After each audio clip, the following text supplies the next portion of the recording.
Thank you for inviting me to open some conversation about a question that really matters to me. What is hope?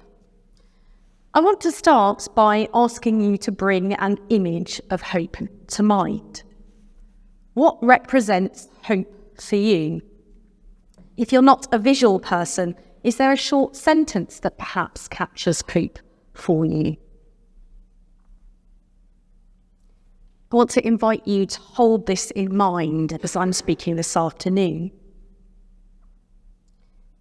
I have always struggled to hope. Ever since I can remember, I've tended to be a glass half empty person. I worry about things. I fear the worst. One moment stands out in my memory. I was cradling my newborn daughter during nighttime feed in late 2017.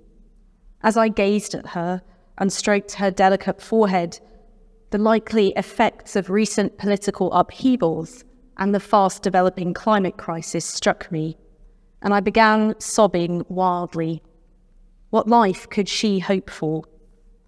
When there was so much pain, injustice and violence on our planet, with the prospect of an ever bleaker future or no future at all for humanity, how could I possibly feel hopeful for her, my son, and the rest of their generation? Such questions are, of course, not new. Hope has been a perennial human challenge. In the well-known ancient Greek myth, Pandora is gifted a box by Zeus, who tells her that she must never open it. Her curiosity, though, gets the better of her, and as she lifts the lid, out of the box, so the tale goes, pour all the evils we now experience in the world. Hatred, violence, envy, war and disease. At the very end, as she was close to despair, hope wafted out of the box as the gift that would entice human beings to keep going in the face of all of this. For Christians, the call to hope is a central one. In the Old Testament, Hosea instructs the people of God to hold fast to love and justice and hope continually in your God. Turning to the New Testament, hope is identified as one of the three virtues alongside faith and love. Hope is a sure and steadfast anchor of the soul, and we are to be saved by hope. One of the challenges as we reflect on hope is significant semantic confusion. People use the word hope to mean quite different things. The most common way of talking about hope today seems to be a let's hope for the best, I'm sure it'll be fine approach, or what we might call everyday optimism. This approach equates hope with positive thinking.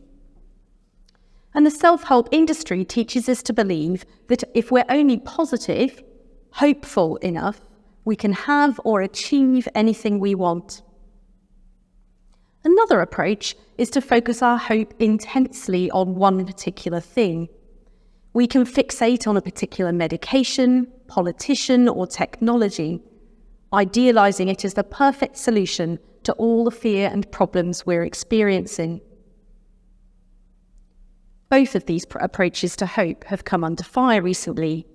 The first can encourage us to relinquish responsibility to cosmic forces and or someone else to somehow make everything okay.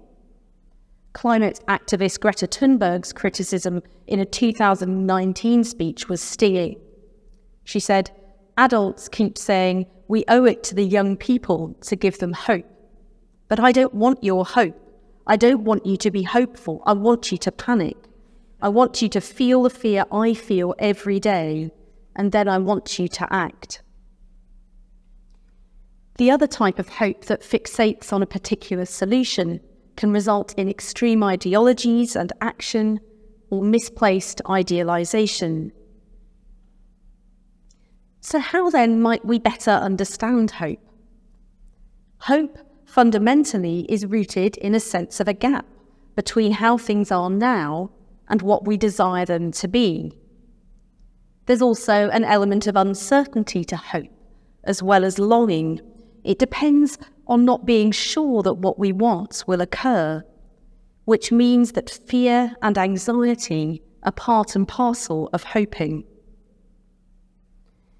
Christians have a variety of views on hope, and our experience of hope, whether we have it or can find it, how we feel and focus and practice it, is determined largely by our own life experiences and contexts. There's not a one-size-fits-all model of hope, and my experience of hope as a white, middle-class mother with my own unique personal story is likely to be quite different from all of yours. So what I want to do this afternoon is simply suggest a few perspectives on hope, which may be helpful to you as you reflect on your own understanding and practice of it. The first feature of Christian hope I want to name is that it's rooted in a facing of reality. Facing reality involves paying deep attention to what's going on in our world, in our own and others' lives, including lingering, abiding with the suffering and pain that's inevitably present. Theologian Claudio Carvallis has suggested that we may need to make an inventory of the real state of things.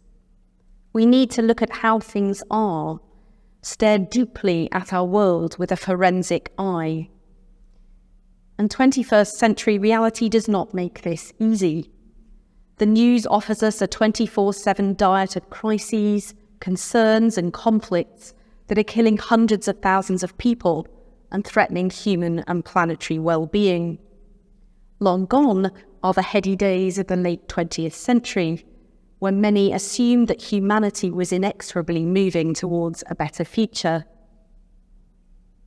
Tragedy, trauma, and suffering are intrinsic to life. As Holocaust survivor Viktor Frankl famously suggested, to live is to suffer. And they are also part of the life of God. Jesus died a tortuous death on the cross. Jürgen Moltmann, a German theologian writing about hope in the wake of the Holocaust, the Shema, insisted that focusing on the crucifixion, having a strong theology of the cross, was crucial to stop us from becoming too utopian. He wrote of a crucified God who was present in the terrors of Auschwitz. Facing suffering squarely in the face means allowing ourselves to feel utterly wretched and about the pain of others as well as our own. Hope is rooted in grief and lament. It begins with tears of sorrow and of anger. Augustine, in fact, described anger as one of the two daughters of hope. We need to sob wildly that wild mammals have declined 85% since the rise of humans, that black men and women are killed by police in the US at a far higher rate than white people, that thousands are dying due to preventable diseases, and so on. We need to lament the role that the church has had in enabling slavery, abuse, and the exploitation of the environment. And when we do so, we stand in good company. Our scriptures are full of people expressing rage and grief. Much of the Old Testament was written in the wake of the destruction of Jerusalem by the Babylonians and the exile of its key leaders. The Psalms, the prophets, and Lamentations contain chapter and chapter of desperate expression. Here's just one example from Lamentations 1. "See, O Lord, how distressed I am. My stomach churns. My heart is wrung within me." We weep alongside the women at the foot of the cross and the disciples on the road to Emmaus. We dwell in the pain of Good Friday and Holy Saturday, refusing to leap too quickly to easy narratives of resurrection that suggest that all pain has been wiped away. The opposite of facing reality like this is numbness and denial. It's anaesthetization. Those of us who are privileged enough can choose to retreat into our own cozy worlds or virtual life, distracting and distancing ourselves. And this leads to inertia or what's been called acedia in the Christian tradition, a state of listless indifference where we cease to care. T.S. Eliot was onto something when he noted in his poem Burnt Norton, "Humankind cannot bear very much reality." If we stop dwelling with reality as it is, though, we can feel stuck and slip into despair. Despair is when we assume that what we want or need will not happen, and this can lead us to feeling imprisoned in the now. And this is where hope comes in. Hope helps us to transcend the present moment, to reach towards what we long for and desire. Hope has, in particular, been a central everyday practice for many who are marginalised, a means of resistance to the suffering they're experiencing. Hope is a way of affirming that our current reality is not how it should or has to be. For Christians, this is what the resurrection points to. It's an event, a moment of hope, which radically upended what people assumed about life and death, and which disrupted the seemingly immutable power of those who crucified Jesus. It was utterly new, fundamentally altering what was thought possible in the world and in the disciples' lives. To encourage us towards hope, though, is not to criticise those who feel anguish. Despair can be a reasonable psychological reaction to experience, and it's often part and parcel of anxiety and depression. And we need to respect and sit with those among us in this place, not trying to move them on or minimise their feelings. There's a big difference between this kind of despair and what I might call comfortable despair. Comfortable despair happens when those of us who have pretty good lives feel like there's nothing we can do to make a difference. And so we give up hoping and trying because we can, and this somehow feels easier. Where, though, and on what should our hope be focused? In traditional Christian understandings of hope, the horizon of our hopes was believed to be heaven. In Romans 8, for example, hope is said to be focused on future glory, the coming of God's reign and the liberation of creation, redemption and eternal life. Hope, if you like, is eschatological. At some point in the future and in some way beyond our imagining, God will make all things new. God will rescue us from the travails of this life and offer us salvation. In Revelation 21, we're offered a vision of a new heaven and a new earth, where God will dwell with people and wipe every tear from their eyes. Death will be no more. In Hebrews, we're invited to look for the city that is to come. Thomas Aquinas, a 13th century theologian, argued that hope should be focused on the future good of eternal life, on what he called the beatitude, the eternal happiness that will come when we're ultimately united with God. He wrote, "We should hope from him for nothing less than himself." There's a sense, or at least we can pick up a sense, that we should pin our hopes on a time of joy and communion beyond death. But this carries a serious risk. Can it quickly become another version of contemporary positive thinking, where we focus on heaven to avoid having to grapple with and work for change in the present? Is it an escapist approach that shrugs, "We're just passing through this earth, so don't worry too much.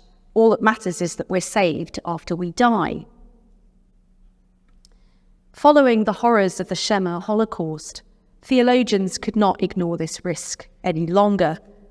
How could anyone look at the genocide that unfolded during the Second World War and say that it would be all right after death? Jürgen Moltmann, who I've already mentioned, recognised that focusing on heaven could make life seem empty and meaningless, resigning us to pain here and now and drawing our attention away from here and now and towards the afterlife. He argued instead that hope's focus should be this life. He believed that Jesus' resurrection anticipates the promise of what is to come when God will resurrect all of creation, and so that it's about the redemption of this world. We should focus, he suggested, our hopes on the promise that earthly creation will be renewed and filled with God's presence, the creation we know now.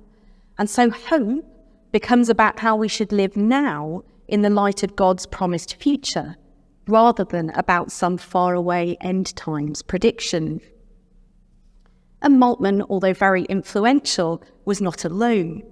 James Cone, an influential African-American theologian writing in the late 1960s in response to the racism experienced by Black Americans, also emphasised the importance of hope in our earthly lives. While a lot of Christians would now agree that this life matters, that our hopes should be focused on this life, some think that focusing the horizon of hope on this life is too limiting. Others have suggested that focusing on the coming of God's kingdom, even to this earth, still unhelpfully pulls us away from the present, stopping us from acting to resist all that's death-dealing. Miguel de la Torre, for example, a contemporary Cuban-American theologian, has argued that we actually need to ditch hope and embrace hopelessness, because he suggests there's a danger that people experiencing poverty and injustice cling on to hope rather than risking everything to try and change the systems that are grinding them down. This points to another important question. Who is responsible for generating hope? God? Human beings? A mixture of both? Emily Dickinson wrote this evocative poem, which some of you may know. Hope is the thing with feathers that perches in the soul and sings the tune without the words and never stops at all. And sweetest in the gale is heard, and sore must be the storm that could abash the little bird that kept so many warm. I've heard it in the chillest land and on the strangest sea, yet never in extremity it asked a crumb of me. She suggests here that hope somehow just happens, just hovers within us without any effort, without a crumb from us. But others, more recently, have suggested that hope depends on human action. Aquinas talked about hope as a mean, a middle point, if you like, a poised, dynamic position between despair on the one hand and presumption on the other. So we've got hope, despair, and presumption. He suggested that presumption, or what we might now call complacency, can take two forms. The first is one of moral laziness, where we lean too much on God's activity. We don't bother to work for transformation to make things better, and we don't repent of the ways in which we're caught up in death-dealing systems. We effectively throw up our hands, say it's too much to deal with or not our problem, that God will sort it all out in the future. This is why de la Torre has called for people to embrace a theology of desperation, or a theology of hopelessness, because he thinks that it's only that can generate courage for resistance and revolution.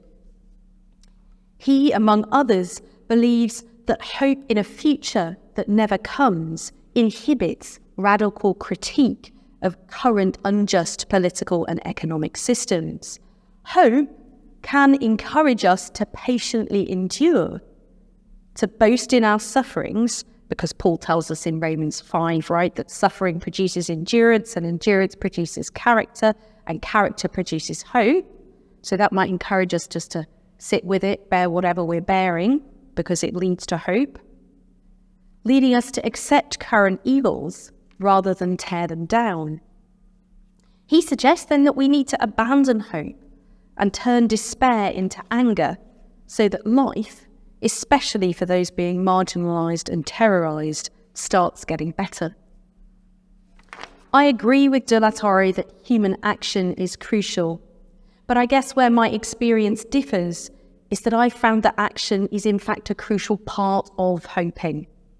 Action for me is the lifeblood of hope. Hope can't exist without it. So much so that I would suggest that hope is better understood as a verb, hoping, a dynamic activity we're doing, rather than a static object or feeling we have or don't have. To return to Aquinas, he saw hope as something difficult and arduous to obtain, not something as easy to come by as trivial desires. He saw it as an emotion that moves us towards action and improves life. And again, Augustine suggested that courage, alongside anger, was the second daughter of hope, courage implying action. Maltman says that hope causes unrest and impatience. He said that Christians need to wholeheartedly work for love, justice, and reconciliation, that we should continually strive to counter anything that conflicts with God's promised future of resurrecting all creation. Well, if that's one form of complacency, relying too much on God and failing to act, a second form of presumption, a second form of complacency, according to Aquinas, is about assuming that through our own efforts, through working hard enough ourselves, we can make everything right, and God has no role at all. Hope then depends entirely upon human beings. We have to help ourselves. And while human action is essential to hope, could this point to an opposite danger? A danger that we risk mapping Christian hope onto secular ideas of steady self-improvement and societal progress, confident that we can make things right if we just try hard enough. We assume that if we do enough and do it right, we can make our future happy, we can make our hopes come true. We assume that human agency has no limits and risk blaming those whose situations do not improve or who struggle to find hope, as if it's their own fault. And this carries a particular risk of suggesting hope is off limits to those who might not be in a position to take action, people who are dying, or physically or mentally differently abled, those who are in prison, or simply trying to survive in the face of violence. Does it also put limits on God's ability to ensure that somehow justice, freedom, life and love will win out in the end? Well, I think that human beings and God are involved together in creating hope. And this is because I understand God to share her power with us. We're invited to lean on God, to hope for divine help in our journey of enacting hope in the world today. We cooperate and partner with God. There is something perhaps then about inhabiting a tension between frenzied action that assumes that we on our own can solve our own or the world's problems, and an approach which fails to act and just leaves everything up to God or fate. Hope depends on us acting vigorously, courageously, and relentlessly for flourishing life. But this does not mean that I alone can make things perfect. Elaine Brown Crawford, a theologian writing about the experience of African American women hoping in the face of enslavement and oppression over generations, hoping, as she called it, in the horror, describes hope as being rooted both in God's empowerment of humans and human agency and in God's love, care and faithfulness when no one else could be counted on. I really love a phrase of poet Adrienne Rich, who writes evocatively of wild patience. For me, wild patience encapsulates the complex tension at the heart of hoping. We need to be creative, energetic, dogged in pursuing what makes for life wild, while also somehow being patient, a kind of engaged, alive, active waiting in recognition that we cannot just make it all how we'd like it to be now. Who is hope, then, this invitation to wild patience for? Most of the time, we're probably focused on thinking about hope in our own personal and individual lives. Me, I, is likely the focus of many of our hopes. Or perhaps they extend to our children if we have them, and other nearest and dearest, perhaps even our own local work or interest-based communities. And this is what positive psychologists have focused on in their research into hope. One influential approach identifies 3 key elements in hope. The first element is having a goal, a sense of what we're aiming at. This could be hoping for a promotion or to be cured from an illness. The second element is agency, meaning energy directed towards our goal, or a sense that we have the power and ability to reach this goal.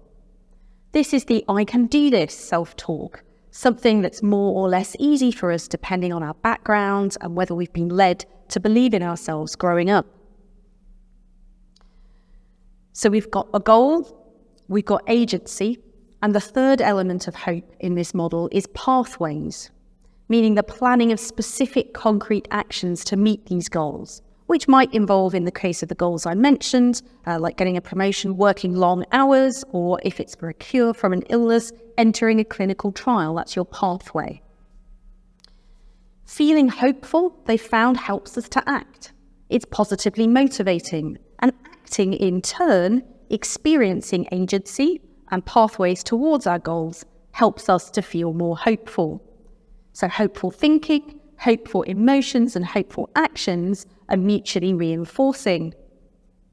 Researchers found low hope people to be more lethargic and more likely to act in ways that inhibit or damage their life chances.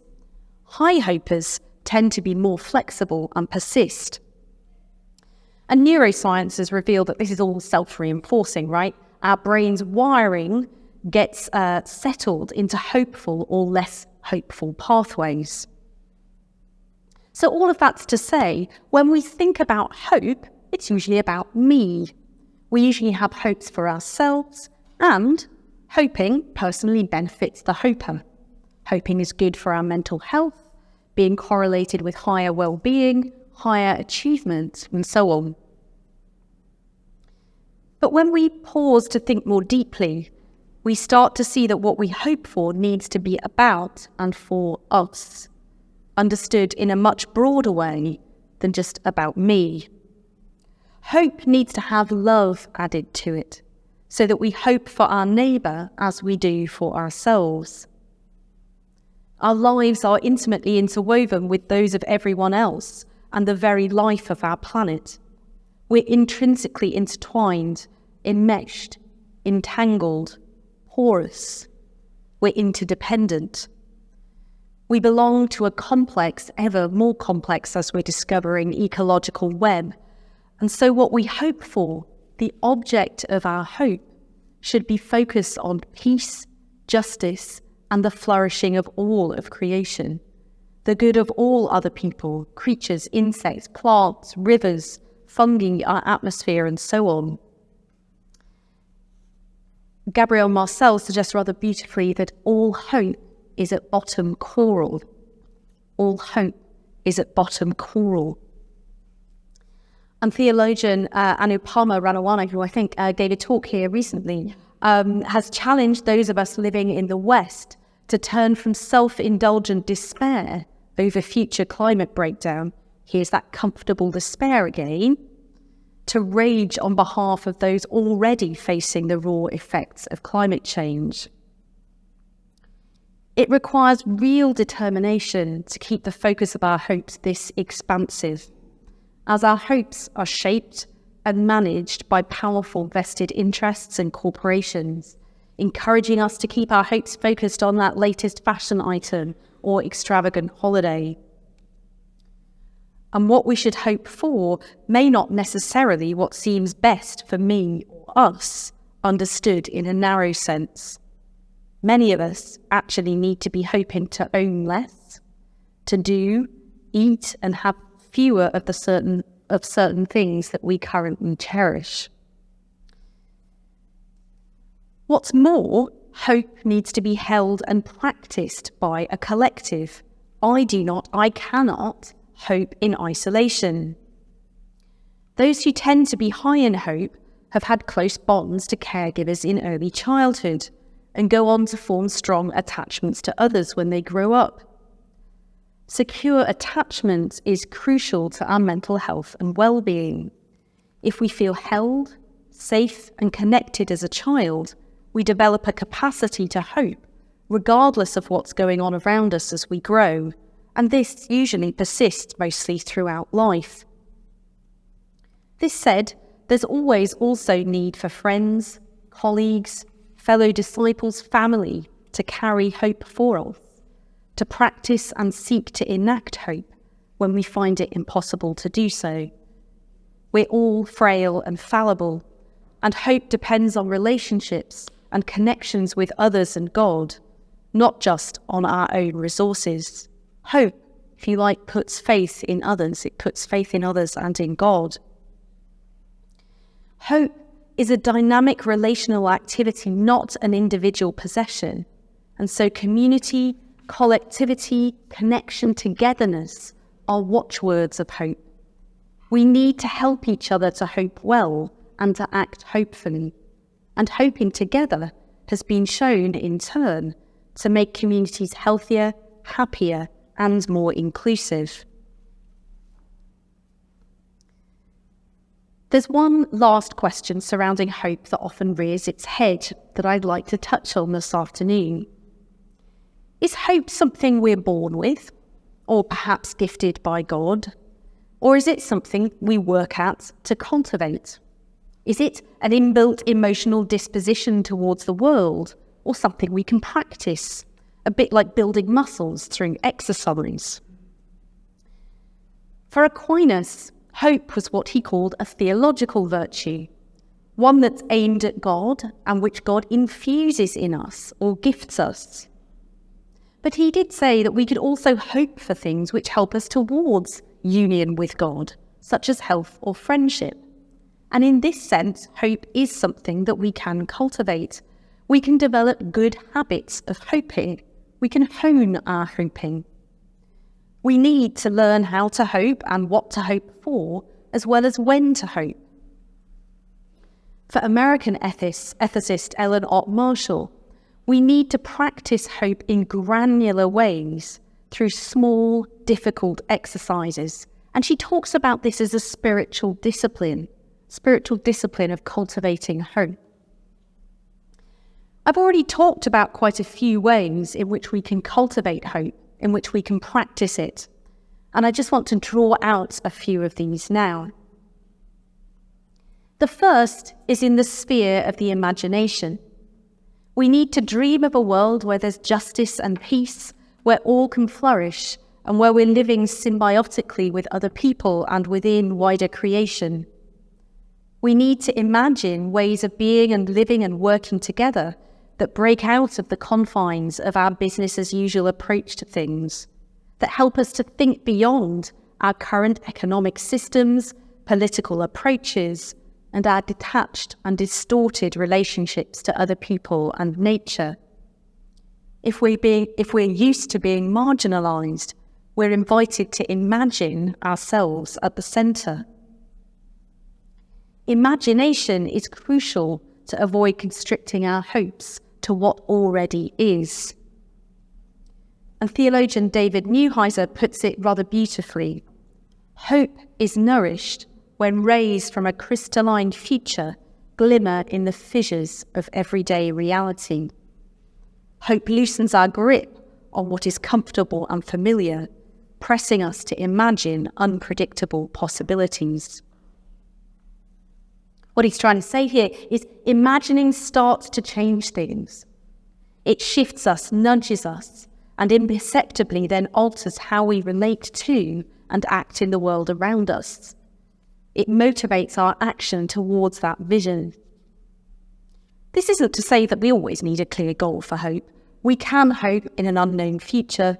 Hope can be just about keeping on, even when we can't envisage what's around the corner. So we've got imagination.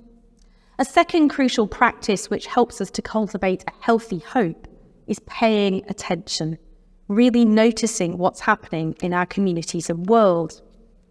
And I've already talked about the need to dwell with suffering and pain. This helps to stop our hope from becoming denial and escapism. We acknowledge and hold up to God our and others' sense of woundedness and anger.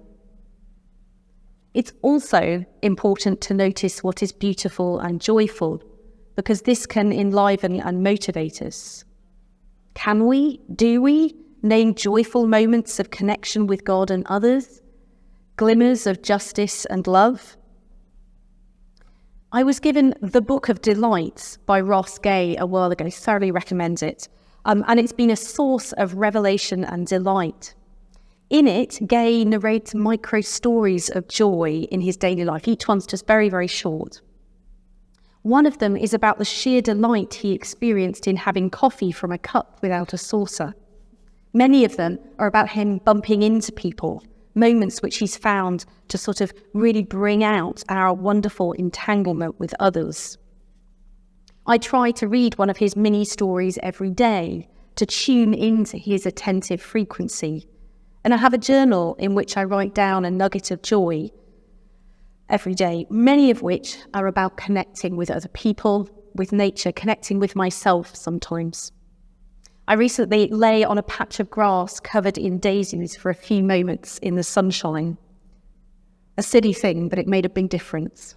And I'm trying to pay attention to positive news, to the beautiful potential of people, as well as to what is painful. A third practice, as well as imagining and paying attention, through which I think we can hone our hoping, is taking intentional action for justice and life. Hope, as I've said, is not passive. As sociologist Tia Dinora puts it, to hope is to make, however small, a change in the present, the actual present. She says it's to refurbish our world with some new aspect or dimension when we hope we're being creative. I love this idea, hoping as a creative activity, as a refurbishing. She talks about hope as a technique of world making. It's about action now.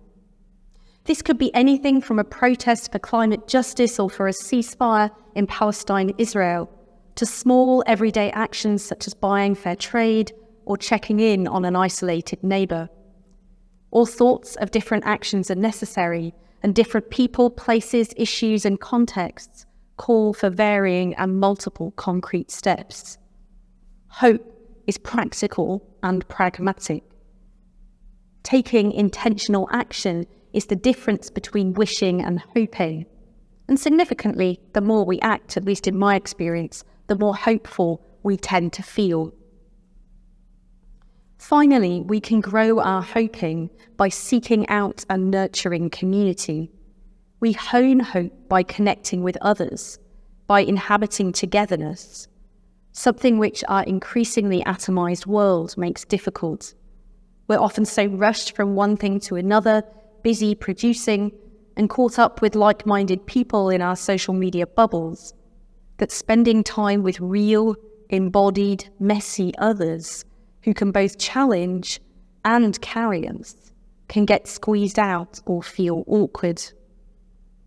But these messy community spaces are the spaces in which our hopes are chiselled, reshaped, fed and held. They're the nurseries, the schools of our hope.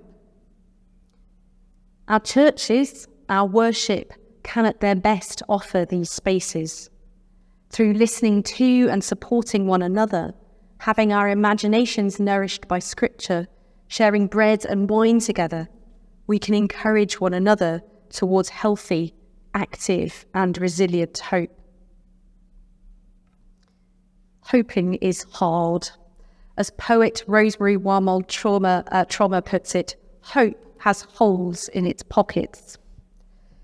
It's a crucial element of life, what keeps most of us going a lot of the time, but it's complex, messy, coexists with fear and uncertainty, and requires much of us in terms of persistent, energetic action for justice and life, as well as determination to cultivate and hone it.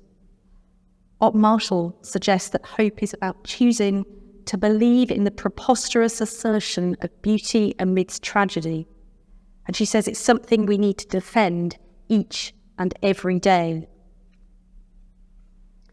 I want to end with a couple of images of hope, and I'm hoping to hear of some of yours when we get to questions. The first, a rainbow, flashed up on one of my photo feeds as I was writing this talk. 4 years ago, my son drew and coloured a picture of a rainbow that we pinned to our fence about a month into the COVID-19 pandemic, a time when many of us were fearful and isolated. Rainbows popped up everywhere and became a way of thanking NHS staff, but also of connecting with, reaching out to others. They represented a glimpse of beauty, joy, delight, hope in the middle of a collective trauma.